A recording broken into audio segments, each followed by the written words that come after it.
Rain hammered the windshield so hard the world beyond it dissolved into streaks of silver. Claire Bennett slammed on the brakes as a black SUV spun sideways across the mountain highway, stopping less than 20 feet from her ambulance. Before she could reach for the radio, another vehicle exploded into flames behind it. Gunshots cracked through the storm. Not fireworks. Not a tire bursting. Gunshots. Claire ducked instinctively as another round shattered the passenger side mirror. Her heart pounded against her ribs. But years as an emergency room nurse had trained her to move before fear could stop her. Someone screamed. She threw open the driver's door and sprinted toward the wreck, despite the bullets echoing through the rain. A man staggered from the SUV, one hand pressed against his abdomen. Blood seeped between his fingers, dark even beneath the flashing emergency lights.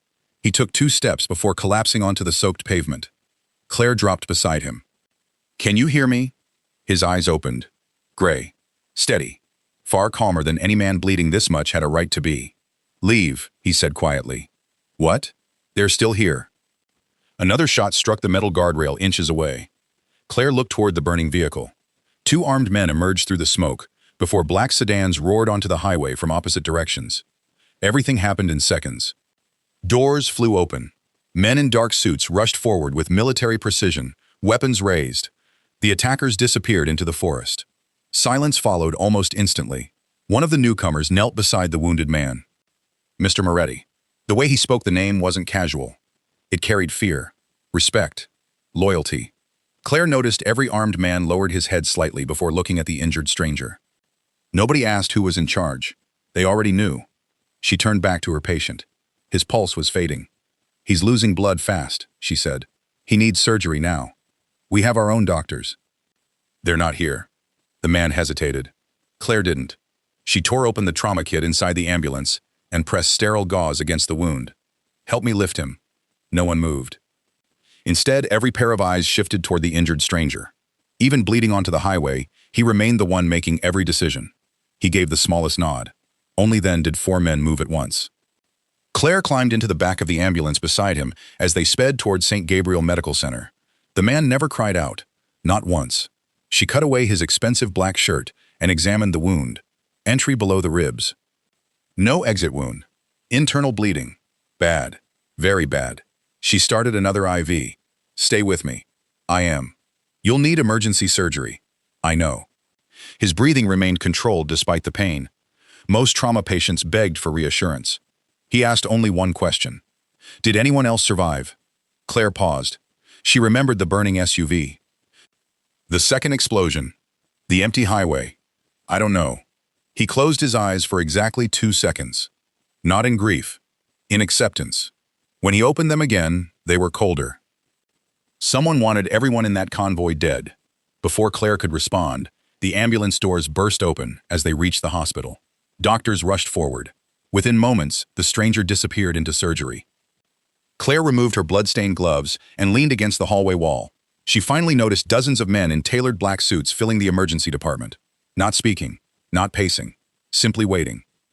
Every nurse avoided eye contact. Every security guard suddenly stood straighter.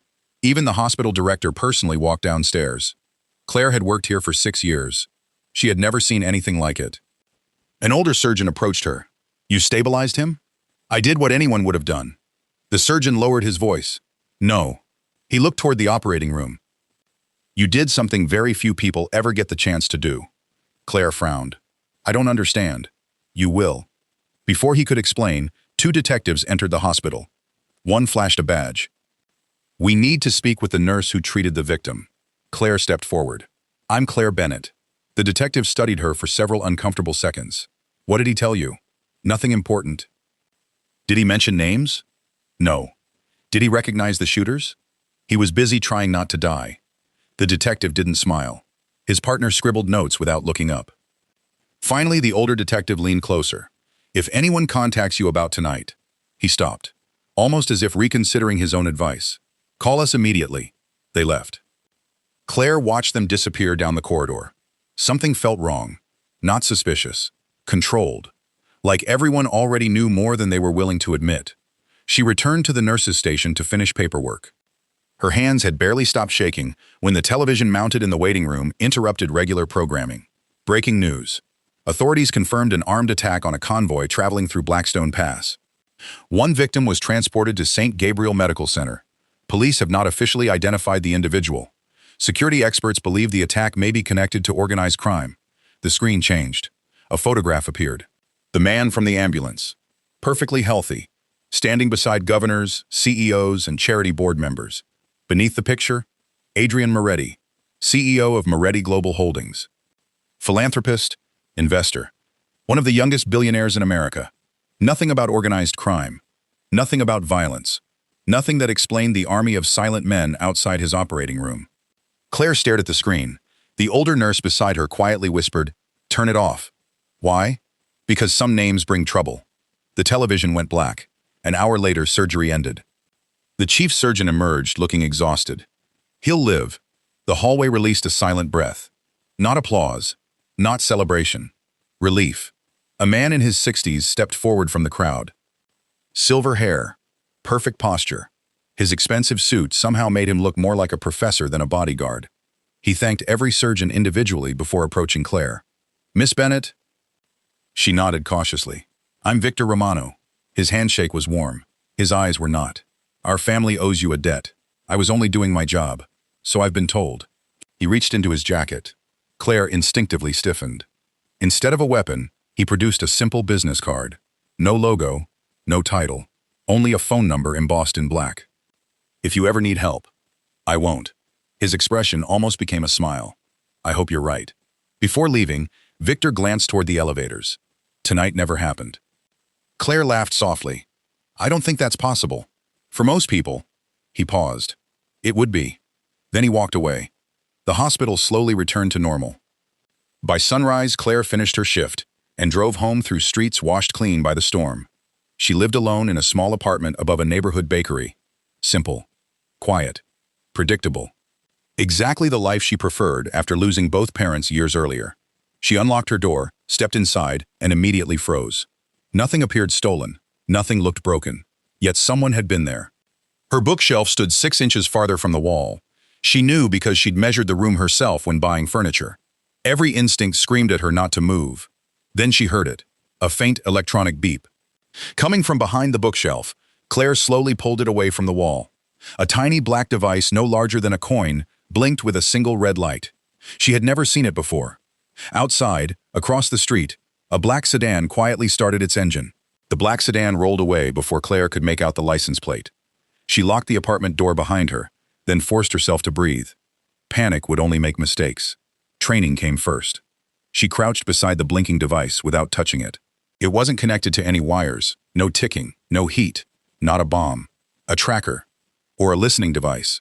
She grabbed a stainless steel mixing bowl from the kitchen, slipped on rubber cleaning gloves, and carefully lifted the tiny disc. She dropped it into the bowl, covered it with a heavy cast-iron pot, and carried the entire stack onto her small balcony. Only then did she pull out her phone. Her thumb hovered over the keypad. The police? The detectives? Before she decided, another call flashed across the screen. Unknown number. She almost ignored it. Instead, she answered. Claire Bennett. Silence. Not empty silence. Breathing. Then a calm male voice. You found it. She stood perfectly still. Who is this? You shouldn't stay in your apartment. Her pulse quickened. How do you know where I live? I know because someone else already does. The line went quiet again. She tightened her grip on the phone. If this is some kind of joke, it isn't. His voice never rose.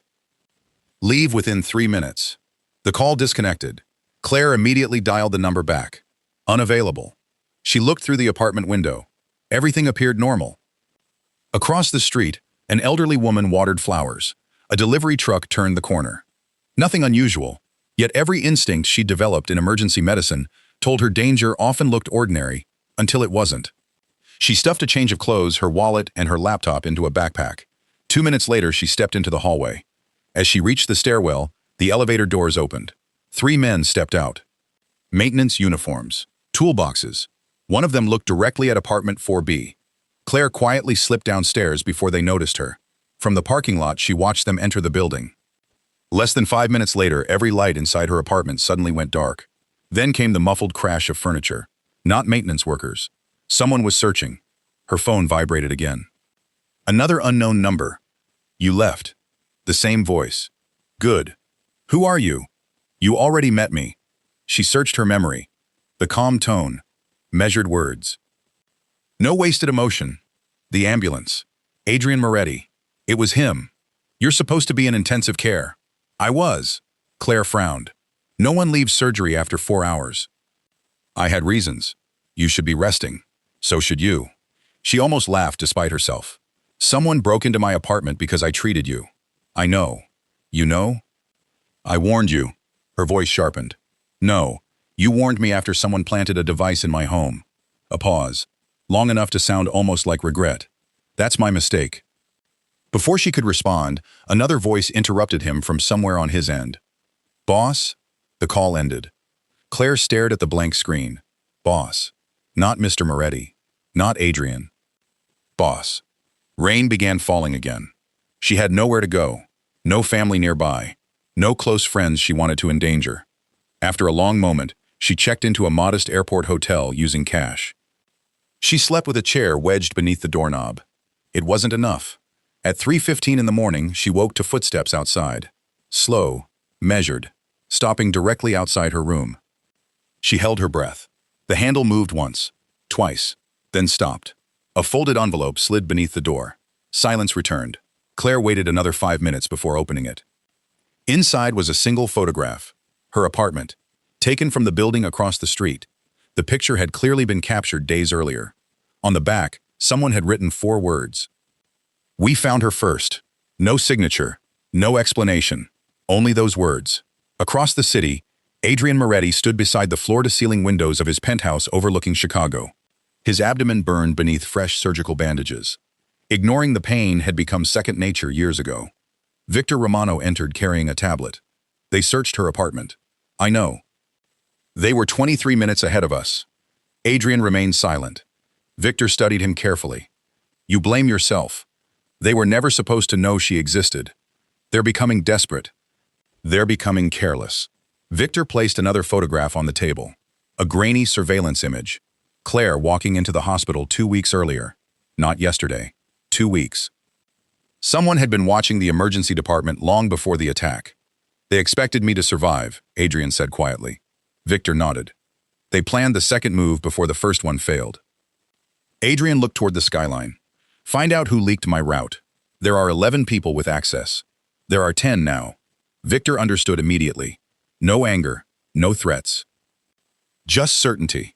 Someone had betrayed the family, and betrayal carried consequences. Claire arrived at work exhausted but determined to act normal. She never reached the emergency department. Hospital security stopped her in the lobby. The director needs to see you. She frowned. Did something happen? I'm not authorized to say. Inside the director's office sat 3 people. The hospital administrator, an attorney, and the older detective from the previous night. The detective folded his hands. Miss Bennett. She remained standing. Am I in trouble? No. The attorney slid a document across the desk. We're placing you on paid administrative leave. What? The hospital believes it's in everyone's best interest. Claire looked from one face to another. You can't suspend me because I treated a patient. It's temporary. Why? No one answered. Finally, the detective spoke. Someone tried accessing your employment records at 2 different government agencies before sunrise. Her stomach tightened. They know where I work. They know considerably more than that. He slid another folder toward her. Inside were copies of her driver's license, bank statements, her college transcripts, even photographs from her parents' funeral 15 years earlier. Someone had assembled her entire life. She whispered, Who are these people? The detective didn't answer directly. Instead, he asked a question. Has Adrian Moretti contacted you? Claire hesitated. That was enough. I'll take that as a yes. He warned me. About what? My apartment. The detective leaned back. For the first time, genuine concern crossed his face. Then listen carefully. His voice dropped almost to a whisper. Mr. Moretti may be dangerous. Claire expected the warning. She didn't expect what came next. But whoever is hunting him, he closed the folder, is far worse. Claire stared at the detective. But whoever is hunting him is worse? The detective looked toward the office window before answering. Mr. Moretti has enemies, powerful ones. That doesn't explain why someone is interested in me. No.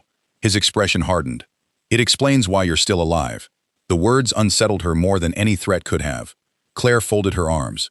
I need the truth. The detective studied her carefully. Are you sure? Yes. Most people say that until they hear it. She stepped closer. I spent 6 years working in an emergency room. I have watched people discover their entire lives were built on lies.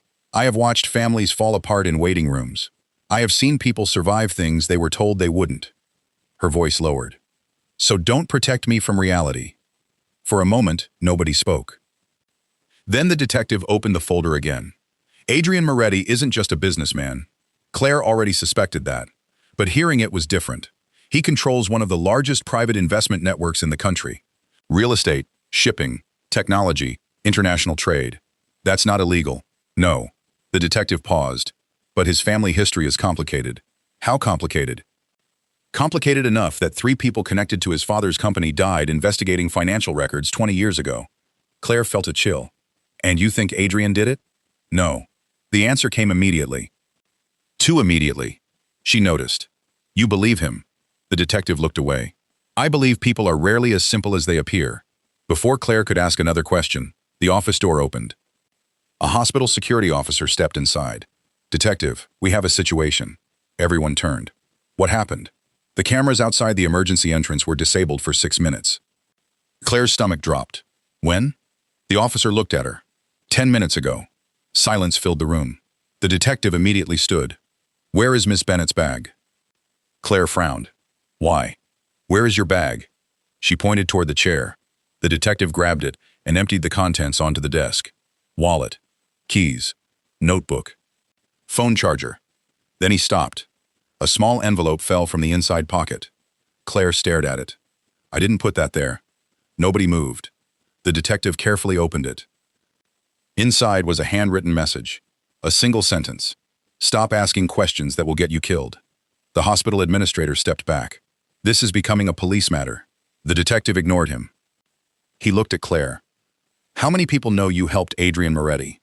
Everyone at the hospital saw him arrive. No. His voice became serious. How many people know you personally treated him? Claire thought.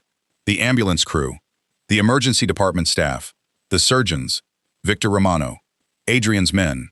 Then she remembered something, a detail she had ignored. When I was inside the ambulance, the detective waited. There was someone else. Who? Claire closed her eyes, replaying the memory. The rain, the gunshots. The men surrounding Adrian. The moment before the ambulance doors closed. There was a man standing near the vehicle. What man? I don't know. Describe him. She searched her memory. Mid-30s, dark hair, scar near his eyebrow. The detective's expression changed. Not fear. Recognition. You know him? He didn't answer. That worried her more. Detective? Before he could respond, Claire's phone rang. Unknown number. Everyone in the room looked at it. The detective slowly reached toward his weapon. Don't answer. Claire stared at the screen.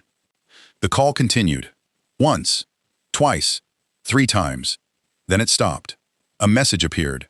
Unknown caller. You should have listened to Adrian. Claire felt every person in the room become silent, because whoever sent it knew something impossible. They knew Adrian had warned her. The detective took the phone. This number can't be traced? Why? Because it doesn't exist. He looked at the screen again. Then at Claire.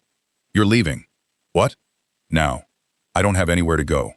A voice came from the doorway. I do. Everyone turned. Adrian Moretti stood there. Claire froze. He looked nothing like the man from the highway. The injured stranger she remembered was pale, bleeding, fighting for every breath. This man stood straight, controlled, impossible to read. 2 guards stood behind him. The detective immediately stepped aside. Mr. Moretti. Claire couldn't hide her surprise. You shouldn't be walking. Adrian looked at the bandage beneath his shirt. I've been told that several times today. You almost died. Yes. And you're just leaving the hospital? I had no choice. She studied him. Because of me? His eyes met hers. For the first time since they met, she saw something beneath the calm exterior. Not fear. Guilt. Because of what happened after you saved me. Claire looked away. I didn't ask for this. I know. Someone is following me. I know. Someone is following me. I know. Someone is following me. I know. Her frustration finally broke through. Do you know anything that doesn't make my life worse? The guards looked uncomfortable. Nobody spoke to Adrian like that. But he didn't become angry. Instead, he nodded. You're right. The simple admission surprised her. I brought danger to your door. Claire expected excuses. None came. I can't undo that. Adrian stepped closer but kept a respectful distance. However, I can keep it from reaching you again. And why would you care? A long silence followed. The answer seemed difficult for him. Finally he said, because you were the only person on that highway who looked at me and saw a human being. Claire didn't respond, because she didn't know what to say. Everyone else had looked at Adrian Moretti and seen power. Money. Fear. A name. She had seen a wounded man, and somehow that made her the most important person in the room. Adrian turned toward the door. Come with me. Claire raised an eyebrow. Absolutely not. For the first time, something almost like amusement crossed his face. You say that often, because people keep asking unreasonable things. Fair. He looked back at her. But this time, Claire. His expression became serious. If you stay here, they will find you. A cold realization settled over her. The question was no longer whether she wanted to enter Adrian Moretti's world. The question was whether she could survive outside it. Claire looked at Adrian for several seconds. The reasonable part of her mind told her to walk away. A stranger had entered her life, and within 24 hours, she had lost her apartment, her privacy, and her sense of safety. Everything connected to Adrian Moretti came with danger. Yet something else bothered her. The man standing in front of her had every reason to manipulate her. But he wasn't. He wasn't promising things he couldn't guarantee. He wasn't pretending this was harmless. He was admitting the truth. And somehow, that was more frightening. Where would I go? Claire asked. Adrian answered without hesitation. A secure location. That sounds like something someone says right before locking me in a basement. One of the guards looked surprised. Victor, standing near the doorway, almost smiled. Adrian simply looked at her. If I wanted to control your life, Claire, I wouldn't need a basement. The calm confidence in his voice annoyed her, because it was probably true. That wasn't comforting. It wasn't meant to be. For a moment, she almost smiled. Almost. Then she remembered the photograph. The threat. The person who had entered her home. Who is after me? Adrian's expression changed. Not dramatically. Most people would have missed it. But Claire noticed. His shoulders tightened slightly. His eyes became colder.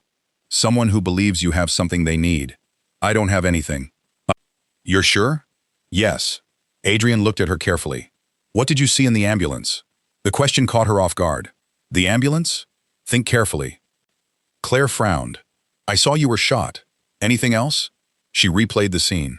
The rain, the highway, the burning vehicle, the men surrounding them.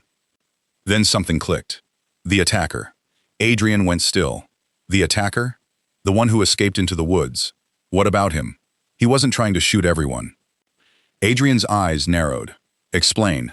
Claire looked between him and the detective. He had a clear shot at me when I was beside you. Nobody spoke. He didn't take it. Adrian watched her. He aimed at you. Yes. You're saying he intentionally missed you. Claire nodded. Or he wasn't trying to kill you. The room became silent. Victor slowly stepped forward. Why would someone attack the convoy if not to kill Adrian? Claire looked at him. I don't know. Then she looked back at Adrian. But I think that's the question everyone is ignoring. For the first time, Adrian seemed genuinely interested. Not because she had helped him. Not because she was a witness. Because she had noticed something his own people hadn't. You're saying the attack wasn't the goal. I'm saying maybe the shooting was a distraction. Adrian's eyes moved toward Victor. Get the highway footage. Victor immediately pulled out his phone. Claire noticed something. Nobody questioned him. Nobody argued. They simply acted. It reminded her of the hospital, the way people reacted when Adrian entered a room. Fear wasn't the only thing. There was trust, deep loyalty. That made him more complicated than she wanted him to be. A few minutes later, Victor ended the call. Traffic cameras from the state highway system were accessed remotely before the attack. By whom? We don't know yet. Adrian looked at Claire. Anything else? She hesitated. There was another vehicle. Victor frowned. Another vehicle? Yes, a dark blue sedan. It was parked near the trees. Why didn't you mention this before? Claire looked at him. Because nobody asked. The response silenced him. Adrian noticed, and something changed in his expression. Not amusement. Respect. You pay attention. It's my job. No. He shook his head slightly. Your job is to treat injuries. He looked at her. You study people. Claire didn't answer. Because he was right. Working in an emergency room had taught her something medical textbooks never could. People revealed themselves when they were scared. The way they breathed. The way they held their hands. The things they avoided saying. Pain had a language. And Claire had learned how to read it. Adrian turned away. She's coming with us. Claire immediately reacted. Excuse me? I didn't say you were joining my world. He looked back. I said you are leaving a place where someone can reach you. I can make my own decisions. I know. The answer surprised her. Then stop deciding for me. Adrian held her gaze. You are right. Again, that was becoming a problem. She expected arrogance. She expected a powerful man used to getting his way. Instead, every time she challenged him, he listened. I'll give you a choice, he said. You can come somewhere secure until we identify who is targeting you. A pause. Or you can leave and hope they don't find you first. Claire hated that those were her only options. She hated even more that he was being honest about it. How long? Until we know the threat. That could be days. It could. Or weeks. It could, she sighed. This is insane. Yes. You admit that? Completely. For some reason, that made it harder to argue. A man like Adrian Moretti should have been impossible to read. But Claire was starting to notice small things. The way he avoided looking at old photographs hanging in the hospital hallway. The way he touched the edge of his watch whenever someone mentioned his family. The way he looked more exhausted than injured. He wasn't just hiding information. He was hiding pain. Before she could say anything else, the hospital lights flickered. Everyone stopped. A second later, every phone in the room received the same notification. Victor looked down first. His face changed. What is it? He turned the screen toward Adrian. Claire couldn't see the message, but she saw Adrian's reaction. The first real crack in his control. What happened? She asked. Adrian looked at her, and for the first time since they met, she saw fear. Not for himself, for someone else. Claire. His voice was quieter than before. You need to come with me now. What happened?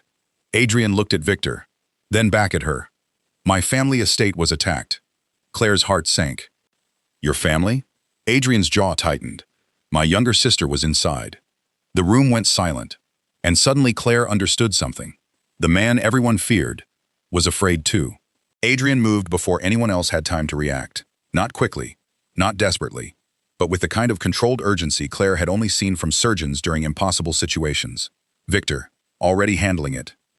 Victor stepped away, making 3 calls at once. The guards moved toward the exits. The detective watched Adrian carefully. You can't just leave. Adrian turned. My sister is in danger. Your people are already going. That's not enough. The detective lowered his voice. This is exactly what whoever did this wants. Adrian stopped. For a moment, the 2 men stared at each other. They weren't friends. Claire could see that. But there was a history there. A complicated one. You think it's a trap. I know it is. The detective glanced toward Claire. And she's the reason. Claire felt a sudden weight settle on her chest. Me? Adrian looked at the detective. Careful. It was the first time Claire heard a warning in his voice. Not anger. Not a threat. Something colder. The detective didn't back down. If they know she matters to you, they will use her. Silence. Claire noticed the detective's choice of words. Not she is your witness. Not she knows too much. He said, she matters to you. Adrian noticed it too. His expression became unreadable. That is not your concern. It becomes my concern when innocent people are caught between powerful men. Claire stepped forward. Stop talking about me like I'm not standing here. Both men looked at her. She hated that they looked surprised. I understand there are threats. I understand people are trying to use me. She pointed toward Adrian. But I am not a piece on your chessboard. Adrian remained silent. Good. At least he listened. Claire continued. If I come with you, I need information. Claire. No. She held his gaze. I need to know what I'm walking into. For several seconds, Adrian said nothing. Then he nodded. Fair. Victor returned. The vehicles are ready. Adrian looked at Claire. The Moretti family has enemies because of what my father built. Claire waited. My father created an empire. Legally? Adrian looked at her. Partly. That answer told her enough. He made agreements with people he shouldn't have trusted. And you inherited them. Yes. His voice became quieter. When he died, everyone expected me to continue his methods. Claire studied him. But you didn't. No. Why? A flicker crossed his eyes. Pain. Old pain. Because I watched what those methods did to my family. Before she could ask more, they left the hospital. Outside, a black SUV waited. Claire stopped beside it. This is your idea of not drawing attention? Adrian glanced at the vehicle. Unfortunately, subtlety is difficult when people are trying to kill you. She almost laughed. Almost. The drive through the city was silent. Claire sat across from Adrian in the back seat. She noticed he kept looking at his phone. Not constantly, just enough, waiting for bad news. After 10 minutes, she asked, "Who is your sister?" Adrian looked up. "Elena. What is she like?" The question seemed to surprise him. Most people asked about money, power, criminal connections, not family. She is stubborn. Claire smiled faintly. Sounds familiar. A small change appeared in his expression. Almost a smile. Almost. She believes people are better than they think they are. And you don't? Adrian looked out the window. I used to. The answer stayed with her. Because there was something broken beneath it. Something he had never repaired. The SUV eventually left the city. The buildings became fewer. The roads quieter. They approached a private gate hidden behind rows of trees. Claire stared. You have got to be kidding. The gates opened automatically. Beyond them stood a massive stone estate surrounded by security. Beautiful, expensive, and somehow lonely. The kind of place that looked like a dream from the outside, and a prison from within. Inside, dozens of people moved through the halls. Security teams, staff members, family members. But everyone stopped when Adrian entered. Not because they feared him, because they needed him. A young woman rushed down the staircase. Adrian! For the first time, Claire saw him lose his composure completely. Only for a second, but it happened. He crossed the room and hugged her. Not a formal greeting, not a polite gesture. A brother making sure his sister was alive. You okay? Elena nodded. I'm fine. Are you hurt? No. Did anyone see the attackers? She hesitated. That hesitation changed everything. Adrian noticed immediately. What? Elena looked at Claire, then back at her brother. I saw someone. The room became quiet. Who? Elena swallowed. The man who attacked the house. Describe him. She looked afraid. Not of Adrian. Of the memory. He didn't break in. Adrian frowned. What do you mean? He was already inside.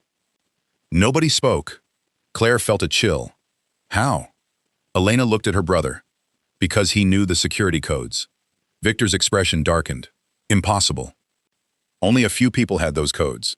Family. Trusted employees. People close enough to betray them. Adrian slowly looked around the room, and Claire immediately understood. The danger was not outside the estate. It was already inside. Someone had access. Someone they trusted. Someone who knew exactly where to strike. A servant approached carefully. Mr. Moretti. Adrian turned. The man's face was pale. We found something in your father's old office. Adrian's expression changed. My father's office was sealed. Yes. The servant swallowed. That's why we called you. He handed Adrian a small envelope. Claire watched as Adrian opened it. Inside was an old photograph. A family photograph. Adrian. Elena. Their parents. And one more person standing beside them. A man Claire didn't recognize. But Adrian did, because all color disappeared from his face. No. Victor stepped closer. Who is it? Adrian stared at the photograph. His voice barely came out. My father's closest friend. A pause. The man who was supposed to be dead. Adrian stared at the photograph as if the paper in his hand had become something dangerous. Claire watched the billionaire who had faced gunfire without fear suddenly become someone else. Not weaker. Just wounded. Who is he? She asked quietly. Adrian didn't answer. Victor looked at him. Adrian? The silence lasted too long. Finally, Adrian placed the photograph on the table. Marco Bellini. The name meant nothing to Claire. But everyone else in the room reacted. The staff, the guards, even Elena. It was as if someone had spoken the name of a ghost. Marco Bellini died 20 years ago, Victor said. Adrian nodded. That's what everyone believed. Claire looked at the photograph again. Who was he? Adrian walked toward the window. My father's best friend. The words came slowly. He was the only person my father trusted completely. And now he's alive? Apparently? Claire studied him. Why does that scare you? Adrian remained silent. Then Elena answered. Because Marco wasn't just my father's friend. She looked at the photograph. He was family. The room became heavier. Claire felt something she hadn't expected. Pity. Not for the powerful man everyone feared. For the boy Adrian must have been before everything went wrong. What happened to him? Claire asked. Adrian's jaw tightened. My father was murdered. Nobody spoke. 3 days later, Marco disappeared. Victor added quietly. People assumed he was responsible. But there was never proof, Claire said. No. Adrian looked at her. And that's what made it worse. He picked up the photograph again. For 20 years, I searched for the truth. Did you find it? Adrian looked toward the old office. I found pieces. Claire noticed the way he said it. Not enough. Never enough. What kind of pieces? Financial records, hidden accounts, names, and every trail led back to someone inside my father's organization. Claire understood. A betrayal. Not from an enemy, from someone trusted. Why now? Victor answered. Because someone wants Adrian to reopen the past, or bury it forever, Claire said. Everyone looked at her. She regretted speaking for a second. Then she continued. The attack on the highway wasn't just about killing Adrian. She pointed toward the photograph. The person behind this wanted him scared, distracted. Her eyes moved around the room. Then they attacked this house because they wanted access to something. Adrian watched her. What makes you think that? Because if they wanted your family dead, they wouldn't have left survivors. A pause. They wanted you to know they were here. Victor slowly nodded. She's right. Adrian looked at the photograph again. For the first time, Claire realized something. The attack wasn't random. Someone was telling Adrian a message only he understood. A sound came from the hallway. A phone ringing. Everyone froze. One of the guards answered. His face changed. Mr. Moretti. He handed the phone to Adrian. It's for you. Adrian didn't move immediately. Then he took it. Who is this? A voice answered. Older, calm, almost friendly. Hello, Adrian. The color disappeared from his face. Claire knew immediately. He recognized the voice. Marco. The entire room went silent. You sound surprised. You died. A quiet laugh came through the phone. People believe what they need to believe. Adrian gripped the phone tighter. Where are you? Still asking the wrong questions after all these years. Why did you attack my family? I didn't. Adrian's eyes narrowed. Then who did? A pause. Then Marco answered. The same person who killed your father. Nobody moved. Claire felt the air leave the room. You're lying. I wish I was. The voice became quieter. Your father wasn't betrayed by strangers, Adrian. Another pause. He was betrayed by the person standing closest to him. The call ended. For several seconds, no one spoke. Then Adrian slowly lowered the phone. Everyone looked at each other, because everyone in the room understood the same thing. The killer was not some distant enemy. The killer was someone who had been part of the family, someone who had been trusted, someone who was still alive, and suddenly, every person inside the estate became a possible suspect. Later that night, Claire stood alone in the estate kitchen making coffee. She hadn't slept. She wasn't sure she could. Too much had happened. A day ago, her biggest concern had been surviving another exhausting hospital shift. Now she was standing inside a billionaire's mansion, surrounded by armed guards, while helping uncover a 20-year-old murder. It was absurd. Yet somehow, she was still here. You're awake. She turned. Adrian stood in the doorway. No suit jacket. No expression of power. Just a tired man who looked like he hadn't rested in years. I could say the same. I don't sleep much. Because of enemies? He looked away. Because of memories. The honesty surprised her. Claire poured another cup of coffee. You should sit. He looked at the chair. Then at her. You are ordering me around in my own house. Yes. A faint smile appeared. It disappeared almost immediately. But she saw it. You do that often. What? Treat everyone the same. Claire shrugged. People bleed the same. That answer stayed with him. For a moment, neither spoke. Then Adrian asked, why did you become a nurse? The question was simple, but personal. Claire looked down at her coffee. My mother was sick. Adrian waited. She spent years in hospitals. I watched nurses take care of her when my family couldn't. Her voice softened. I wanted to become the person who made someone feel less alone. Adrian looked at her. And did it work? Claire smiled sadly. Sometimes. Sometimes isn't enough? No. She looked out the window. But sometimes is still worth something. Adrian was quiet, because maybe he understood that more than anyone. After a moment, he said, "My mother used to say something similar." Claire turned. She did? She believed kindness was a weakness until the world proved otherwise. What happened to her? Adrian's eyes darkened. She died because someone wanted to hurt my father. Claire immediately regretted asking. "I'm sorry." He nodded. "Most people say that. And you don't like hearing it?" "No." "Why?" "Because sorry doesn't change anything." Claire considered that. "No." She spoke softly. "But sometimes it means someone remembers." Adrian looked at her. Really looked. And for the first time, Claire felt like he wasn't seeing her as a witness or a responsibility. He was seeing her as a person. A long silence passed. Then Adrian's phone vibrated. The moment broke. He checked the message. His expression changed. "What is it?" He handed her the phone. A security image. A person entering the estate through a hidden entrance. Claire stared, because she recognized the face. The scar near the eyebrow. The man from the highway. The man who had been watching Adrian. The man everyone thought was gone. Adrian looked at her. "Who is that?" Claire whispered. "That's the man who let me live." Adrian looked at Claire. For the first time since she met him, she saw uncertainty in his eyes. Not because he didn't know what to do, because he knew too many possibilities. "You're sure?" Claire nodded slowly. "I remember his face." Victor moved closer to the screen. "Impossible." Adrian looked at him. "Why?" Victor stared at the image. "Because that man died 20 years ago." The same words again. Another ghost. Another person who was supposed to be gone. Claire looked between them. "Who is he?" Adrian didn't answer immediately. The silence itself was an answer. "You know him." Finally, Adrian spoke. "His name is Daniel Rossi." Victor closed his eyes. "No." Claire noticed. Victor wasn't surprised. He was afraid. "Who is Daniel Rossi?" she asked. Adrian looked at the security image. "My father's security chief." A pause. "The man who protected my family." Claire felt a chill. Another trusted person. Another betrayal. "Was he involved with your father's death?" Adrian shook his head. "We never found proof." "But you suspected him." "Everyone did." "Then why is he alive?"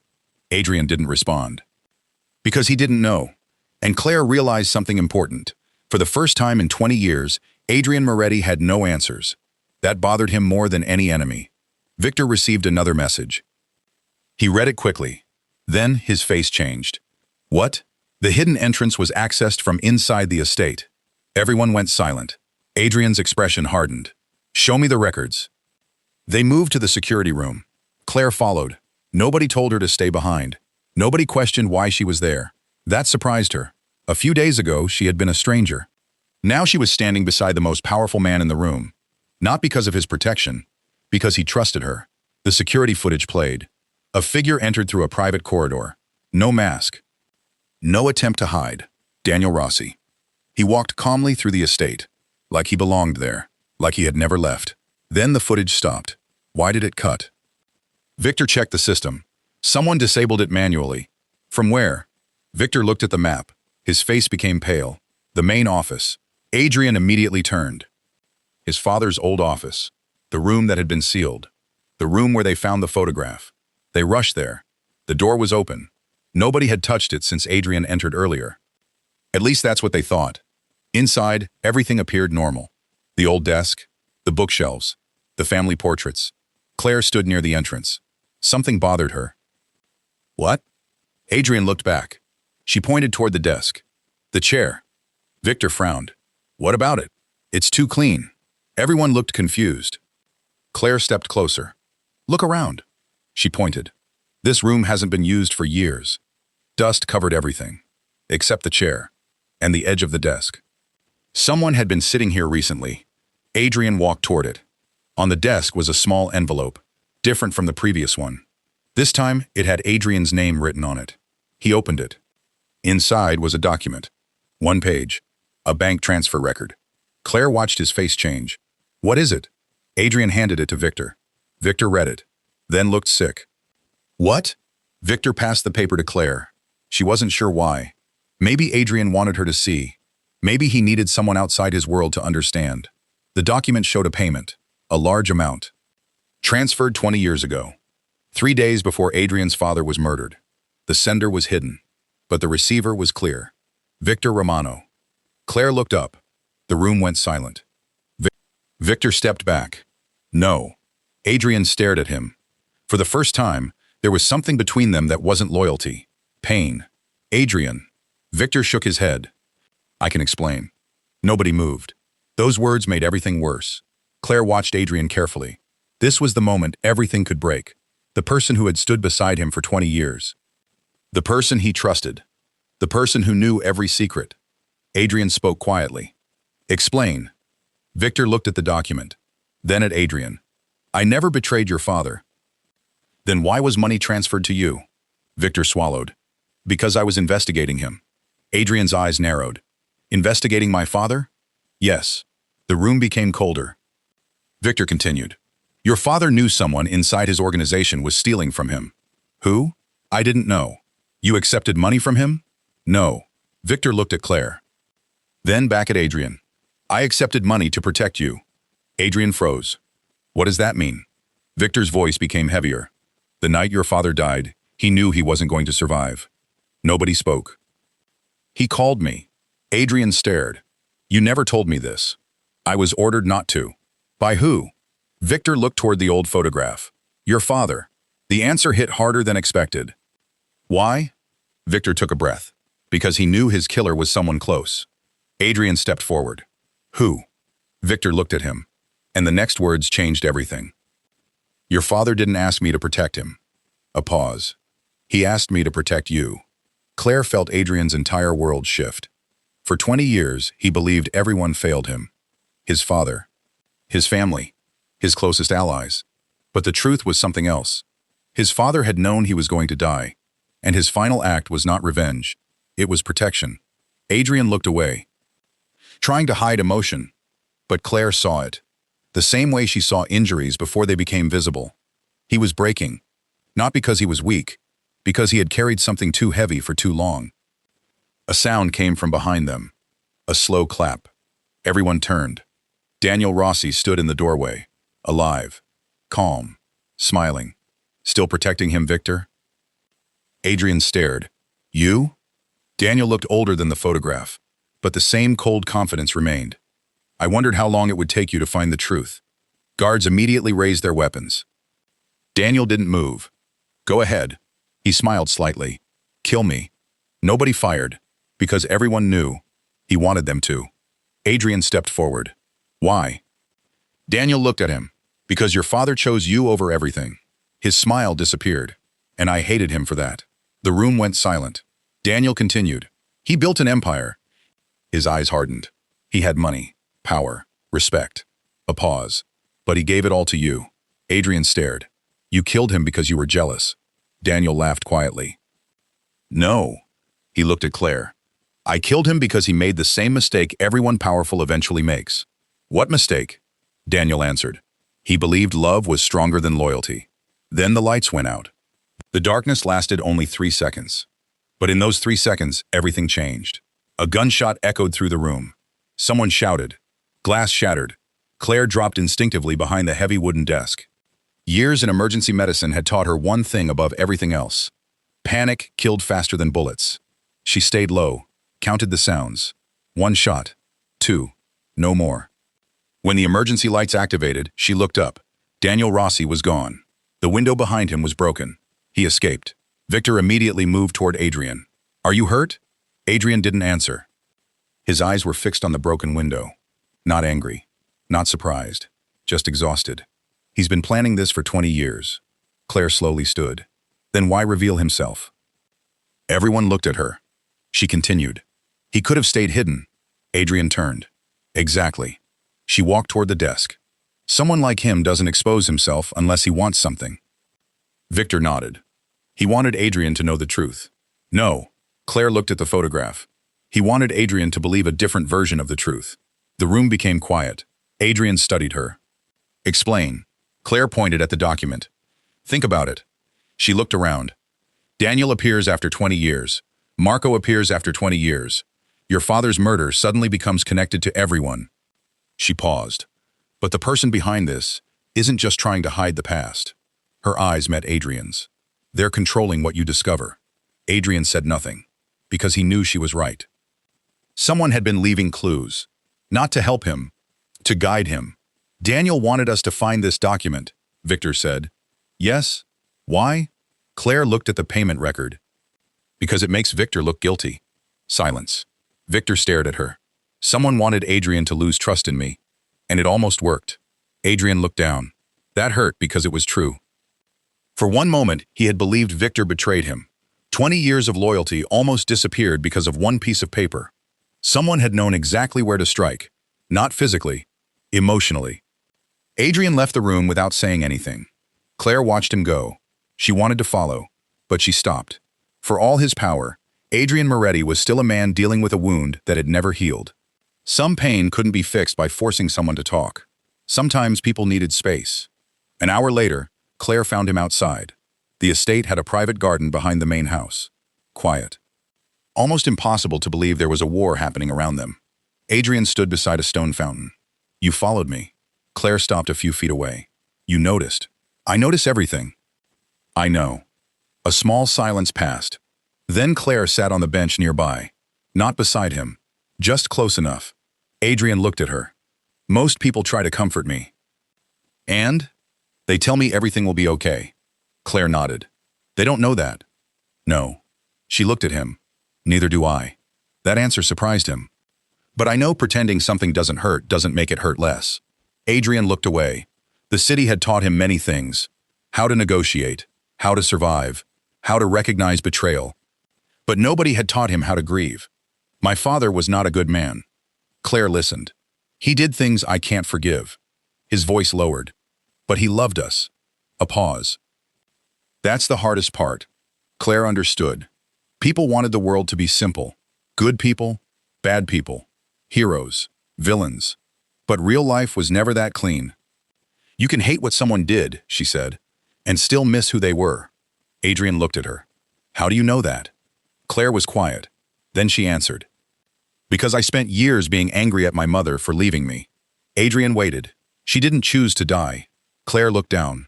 But I was still angry. The honesty surprised him. She had never told him that. Then one day I realized. She took a breath. I wasn't angry because she left. Her voice softened. I was angry because I missed her. Adrian didn't speak. But something changed. A wall between them became slightly smaller. Not gone, just smaller. His phone rang. The moment disappeared. Victor's name appeared. Adrian answered. What happened? Victor's voice came through. We found Daniel's escape route. And? It wasn't planned from outside. Adrian's expression changed. What do you mean? The vehicle waiting for him belonged to someone inside the estate. Claire watched him. Again. Another betrayal. Who? Victor hesitated. That hesitation was enough. Victor. We found the vehicle registered under Elena's assistant. Adrian froze. Claire immediately noticed. This wasn't anger. This was fear. My sister. No, Victor answered quickly. Not Elena. A pause. But someone close to her. Adrian closed his eyes. The attack wasn't ending. It was spreading. Where is Elena? With security. Keep her there. Adrian ended the call. Claire stood. What now? Adrian looked toward the house. Now I find out how deep this goes. They returned inside. But before they reached the security room, Elena appeared at the top of the stairs. She looked terrified. Adrian? He immediately moved toward her. What happened? She looked at Claire, then at her brother. I remembered something. Adrian stopped. What? Elena gripped the railing. The night our father died. Nobody moved. Elena, I was young. Her voice shook. But I remember someone leaving his office. Adrian stared. Who? She closed her eyes. Trying to return to a memory buried for 2 decades. It was dark. A pause. But I remember the watch. Adrian frowned. What watch? The person who left. She looked at Victor, then at Adrian. They were wearing a gold watch. The room went silent, because Adrian knew that watch. Everyone in the family knew it. It belonged to one person.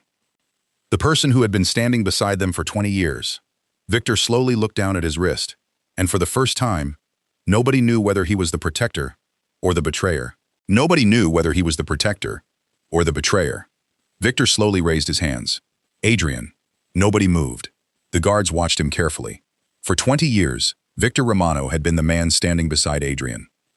The man who protected him. The man who taught him how to survive. The man who knew every secret. And now, everyone was wondering the same thing. Had he been protecting Adrian? Or had he been waiting for the right moment to destroy him? Adrian stared at the watch. Tell me I'm wrong. Victor looked at him. The pain in his eyes was immediate. Not guilt. Pain. You're not. The room became silent. Claire felt her heart sink, because she understood something. A guilty person usually defended themselves first. Victor didn't. He looked like someone who had been carrying a burden for too long. Then explain. Victor took a slow breath. Your father gave me that watch. Adrian frowned. What? After he realized someone inside his organization was planning to kill him, Victor looked down. He gave me the watch because it contained something important. Claire stepped closer. The watch? Victor nodded. Your father hid information inside it. Adrian stared. Why would he hide something in a watch? Because he knew everyone would search his office. Victor looked at Adrian. But nobody searches a man's memories. The room went quiet. Victor removed the watch from his wrist. For the first time, Claire noticed a tiny scratch along the back. Victor pressed it. A small compartment opened. Inside was a tiny memory chip. Everyone froze. 20 years of secrets. Hidden inside something nobody questioned. Victor handed it to Adrian.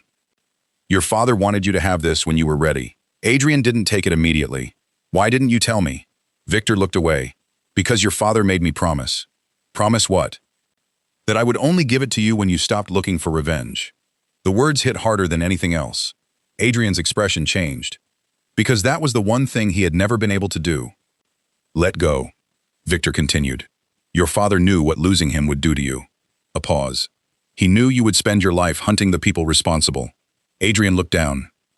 And he was right. Nobody spoke. Claire watched him carefully. The strongest man in the room looked like someone who had finally reached the end of a road he had been walking alone for 20 years. Play it. They moved to the security room. The chip contained one video file. The image was old. Low quality.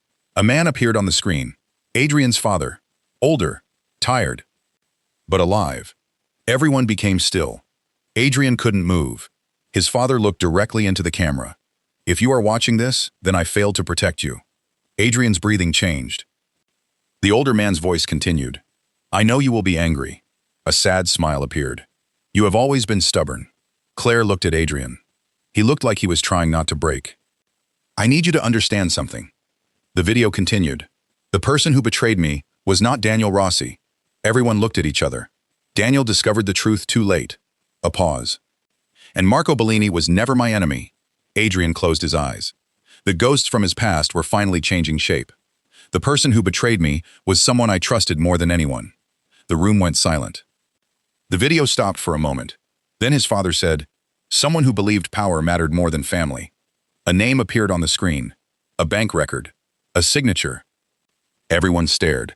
Because the truth was not outside the family. It was not Marco. It was not Daniel. It was someone who had been moving behind every event. Someone who had manipulated everyone. The former chief financial officer of Moretti Holdings. A man who had disappeared after the murder. The man who had secretly controlled the company's illegal accounts. The man who had arranged the attack. The man who had hired Daniel's people. The man who had tried to make Adrian destroy his own family. His name was Thomas Varela. Victor looked shocked. He was supposed to be dead. Adrian looked at him. Apparently everyone in my life has a habit of surviving. For the first time in days, Claire saw a small piece of the old Adrian return. Not the cold businessman, the man beneath it.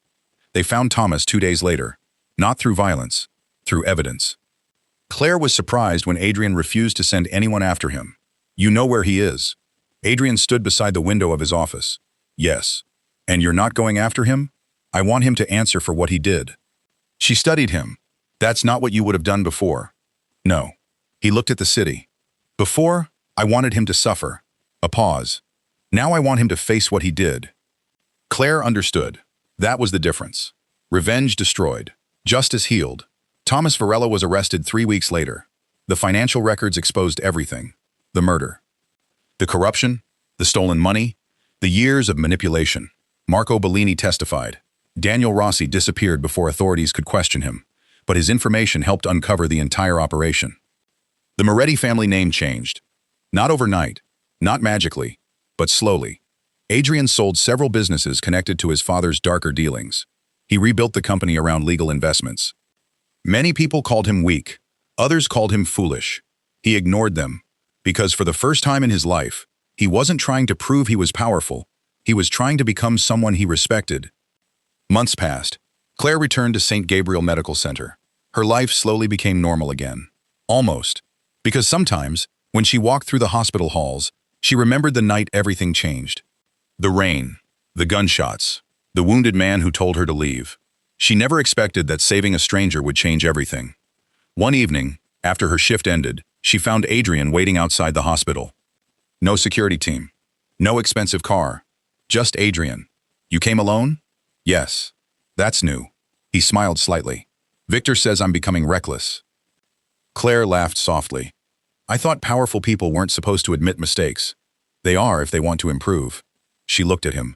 There was something different. He was still Adrian Moretti. Still calm. Still difficult to read. But lighter. You look happier. He considered the word. Happier isn't the word I would use. What is? He looked at her. Peaceful. Claire smiled. I think that's better. A quiet moment passed between them. No danger. No secrets. No people chasing them. Just two people standing beneath the evening sky. I owe you an apology. Claire tilted her head. For what? For bringing danger into your life. She thought about that. Then shook her head. You didn't choose what happened. No. But you chose what happened after. Adrian looked at her. You trusted me when you had every reason not to. Claire smiled. Not immediately. No. I still don't think you're easy to understand. I know. And sometimes you're frustrating. I know. She laughed. But you're trying. Adrian looked down for a moment, then back at her. I don't know what the future looks like. Claire nodded. Neither do I. But I know one thing. What? You were the first person in years who saw me without being afraid. Claire's expression softened. And you were the first person who reminded me that being strong doesn't mean doing everything alone. For a moment, neither moved. The past had taken enough from both of them. They didn't need to rush. They didn't need promises they couldn't keep. They had survived. They had healed. And maybe that was enough. Adrian slowly reached for her hand. Not demanding. Not assuming. Just asking. Claire looked down at their hands. Then she held his. Because trust was not built in one moment. It was built through every choice. Every sacrifice. Every time someone stayed when leaving would have been easier. Years ago, Claire Bennett had saved a dying stranger on a dark highway. She thought she was only saving a life. She never knew she was saving a man who had forgotten how to live. And Adrian Moretti never expected the woman who saw his wounds would be the person who finally helped him heal.